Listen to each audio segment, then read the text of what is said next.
Hello guys, ಇವತ್ತಿನ video ಏನಪ್ಪ ಅಂದರೆ ದಿನಾಂಕ 20/5/2026 ಶ್ರೀ ಮಾನ್ಯ ಜಿಲ್ಲಾ ನ್ಯಾಯಾಧೀಶರಾದ ಸದಾನಂದ ನಾಗಪ್ಪ ನಾಯಕ್ ಇವರು ಪುತ್ತೂರಿಗೆ ಟ್ರಾನ್ಸ್ಫರ್ ಆಗಿರ್ತಾರೆ.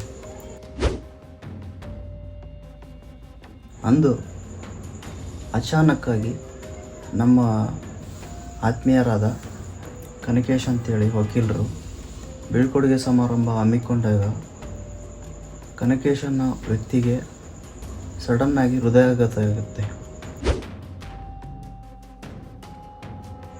ಮುಂದಿನ ಚಿಕಿತ್ಸೆಗಾಗಿ ಇಮಿಡಿಯೇಟಾಗಿ ಚಂದ್ರಪ್ಪ ಹಾಸ್ಪಿಟಲ್ ಗಂಗಾವತಿಯಲ್ಲಿ ದಾಖಲು ಮಾಡಿದ್ದಾರೆ.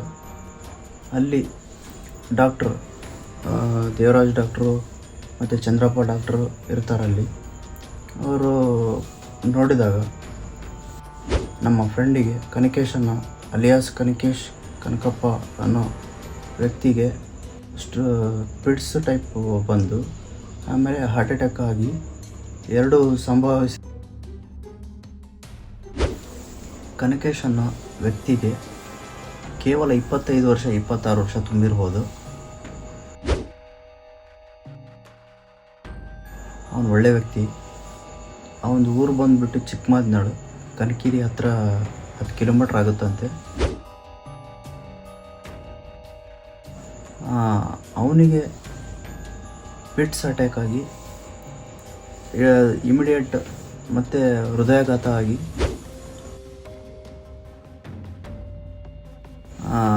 ಆ ಸಂಭವನ ಯಾರಿಗೂ ಗೊತ್ತಿರಲ್ಲ. ಅಚಾನಕ್ಕಾಗಿ ಆ ಕ್ಯಾಂಟೀನ್ ಹತ್ರ ಕುಸ್ತು ಬಿದ್ದುಬಿಡ್ತಾನೆ ಅವನು. ಆ ಕ್ಯಾಂಟೀನ ನಾನು ರಿವೀಲ್ ಮಾಡೀನಿ, ಅವನ ಫೋಟೋನು ರಿವೀಲ್ ಮಾಡೀನಿ. ಇಂಥ ಒಳ್ಳೆ ವ್ಯಕ್ತಿ ಈ ಜಗತ್ತಿನಲ್ಲಿ ಬದುಕಲು ದೇವರಿಗೆ ಇಷ್ಟನೇ ಇಲ್ಲ. ಹಾಗಾಗಿ ಬಟ್ ಅವನ ಲೈಫ್ ಟೈಮ್ ನಮಗೆ ನೆನಪಿನಲ್ಲಿ ಇರ್ತಾನೆ. ಮತ್ತು ಮನೆಲ್ಲ ಅಗಲಿದ ನಮ್ಮ ಫ್ರೆಂಡ್ ಕನಕೇಶ್ ಅವರಿಗೆ ಆತ್ಮಕ್ಕೆ ಶಾಂತಿ ಸಿಗಲಿ. ಎವ್ರಿ 2 ಮಂತ್ಸಿಗಾದರೂ ನೀವು ಮೆಡಿಕಲ್ ಚೆಕಪ್ ಮಾಡಿಸೋದು ಒಳ್ಳೆಯದು ಅಂತ ನನ್ನ ಭಾವನೆ. ಯಾಕಂತಪ್ಪ ಅಂದರೆ ಯಾವುದೇ ಒಂದು ಹೃದಯಾಘಾತ ಆಗಲಿ, ಪಿಟ್ಸ್ ಆಗಲಿ, ಜ್ವರ ಆಗಲಿ, ನೆಗಡಿ ಆಗಲಿ ಯಾವಾಗ ಬರ್ತಾವೆ ಅನ್ನೋದು ಗೊತ್ತಾಗಲ್ಲ. ವಾತಾವರಣ ಚೇಂಜ್ ಆಗ್ತಾ ಇರ್ತೈತಿ.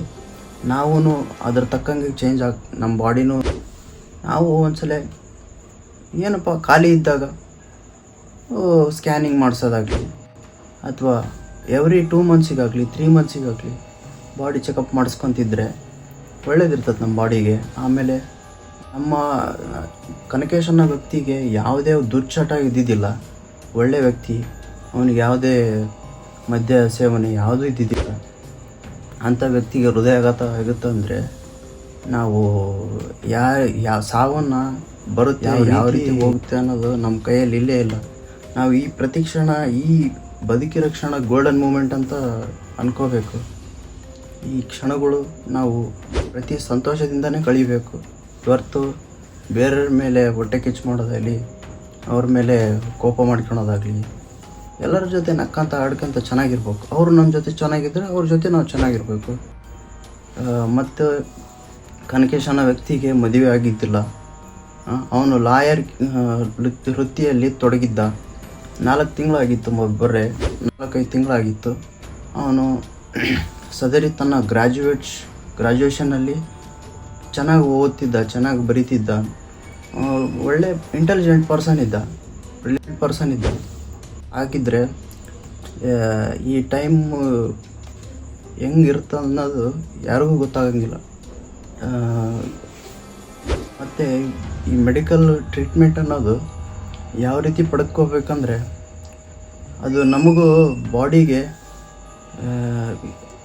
ಏನಾದರೂ ತೊಂದರೆ ಆದಲ್ಲಿ ಬಾಡಿ ರೆಸ್ಪಾನ್ಸ್ ಮಾಡ್ತೈತಿ. ಅವಾಗೇ ನಾವು ಮೆಡಿಕಲ್ ಚೆಕಪ್ ಮಾಡಿಸ್ಬೇಕು ಇಮಿಡಿಯೇಟಾಗಿ. ಡಿಲೇ ಮಾಡ್ಬೋದು. ಹಾರ್ಟಿಗೆ ಸಂಬಂಧಪಟ್ಟಿದ್ದ ಈ 3 ವರ್ಷದ ಹಿಂದೆ ಘಟನೆ ಆಗಿತ್ತು. ನಮ್ಮ ಅಮ್ಮವರಿಗೆ ಸಣ್ಣ ಒಂದು ಎದೆ ನೋವು ಅಂತ ಹೇಳಿದರು. ನಾವು ಇಮಿಡಿಯೇಟ್ ಹುಬ್ಳಿಯಲ್ಲಿ ಸ್ಪೆಷಲಿಸ್ಟ್ ಇದ್ದರು, ನಾವು ರೆಫರ್ ಮಾಡ್ಕೊಂಡು ಹುಬ್ಳಿಯಲ್ಲಿ ಹಾರ್ಟ್ ಸ್ಪೆಷಲಿಸ್ಟ್ ಇದ್ದರು, ಅಲ್ಲಿ ಹೋಗಿ ಅಡ್ಮಿಟ್ ಮಾಡಿದ್ದಕ್ಕೆ ಅವ್ರು ಏನು ಹೇಳಿದರು, ನಮಗೆ ಆಶ್ಚರ್ಯವಾಗೋ ಒಂದು ಘಟನೆ ಹೇಳಿದರು. ನಿಮ್ಮ ಅಮ್ಮವರಿಗೆ ಇವತ್ತು ಕರ್ಕೊಂಬಂದಿದ್ದಕ್ಕೆ ನೀವು ಲೈಫು ಮುಂದೆ ಹೋಗ್ತೈತಿ. ಇವತ್ತೇನಾದ್ರು ಬಂದಿದ್ದಿಲ್ಲ ಅಂದರೆ ನೀವು ಹಾರ್ಟ್ನಲ್ಲಿ 3-4 ಕಡೆ ಬ್ಲ್ಯಾಕೇಜ್ ಇದ್ದಾವೆ, ಅಲ್ಲಿ ಸ್ಟಂಟ್ ಹಾಕಬೇಕು. ನೀವೇನಾರ ಡಿಲೇ ಮಾಡಿದರೆ ನಿಮ್ಮಮ್ಮವ್ರ ಪ್ರಾಣ ಉಳಿಸ್ಕೊಳಕ್ಕಾಗ್ತಿದ್ದಿಲ್ಲ ಅಂಥೇಳಿ ನಮಗೆ ಹೇಳಿದರು. ನಾವು ಅವಾಗ ಇಮಿಡಿಯೇಟ್ ಯಾವುದೇ ಆಯ್ತು ಒಂದು ಕೆಲಸನ ಮುಂದಕ್ಕೆ ಹಾಕ್ರಿ, ನಮ್ಮ ಬಾಡಿ ಟ್ರೀಟ್ಮೆಂಟನ್ನು ಇವತ್ತೇ ಇಟ್ಕೊಳ್ರಿ. ಏನಾದರೂ ಆಯ್ತಪ್ಪ ಅಂದರೆ ಬಾಡಿಗೆ ಅವತ್ತಿಂದ ಅವತ್ತೇ ಟ್ರೀಟ್ಮೆಂಟ್ ತೊಗೊಳ್ರಿ, ಡಿಲೇ ಮಾಡಬೇಡ್ರಿ. ಈ ಸುಮಾರು ದಿನಗಳ ಹಿಂದೆ ಸುದ್ದಿ ವಕೀಲರು ಅಂತೇಳಿ ಅವ್ರಿಗೂ ಹಾರ್ಟ್ ಅಟ್ಯಾಕ್ ಆಗಿ ಇದೇ ಥರ ನ್ಯಾಯಾಲಯದಲ್ಲೇ ಕುಸಿದು ಬಿದ್ದು ಅವರು ಮರಣ ಹೊಂದಿದರು. ಈ ಹಾರ್ಟ್ ಅಟ್ಯಾಕ್ ಅನ್ನೋದು ಹೇಳಿ ಕೇಳಿ ಬರೋಂಗಿಲ್ಲ. ಇದು ಹೃದಯವನ್ನು ನಾವು ಎಷ್ಟು ನೀಟಾಗಿ ಇಟ್ಕೊತೀವಿ ಅಷ್ಟು ನಮ್ಮ ಬಾಡಿನೂ ಆರೋಗ್ಯವಾಗಿರ್ತೈತೆ. ಹಂಗಾಗಿ ಇಷ್ಟನ್ನು ಹೇಳ್ತಾ ನಾನು 2 ಮಾತುಗಳನ್ನು ಮುಗಿಸ್ತೀನಿ. Goodbye. ಜೈ ಹಿಂದ್, ಜೈ ಕರ್ನಾಟಕ ಮಾತೆ. ಎಲ್ಲರೂ ನನ್ನ ವಿಡಿಯೋ ಇಷ್ಟ ಆದರೆ ಲೈಕ್ ಮಾಡಿ, ಶೇರ್ ಮಾಡಿ, ಸಬ್ಸ್ಕ್ರೈಬ್ ಮಾಡಿ ಅಂತೇಳಿ ವಿನಂತಿಸ್ಕೊಳ್ತೇನೆ.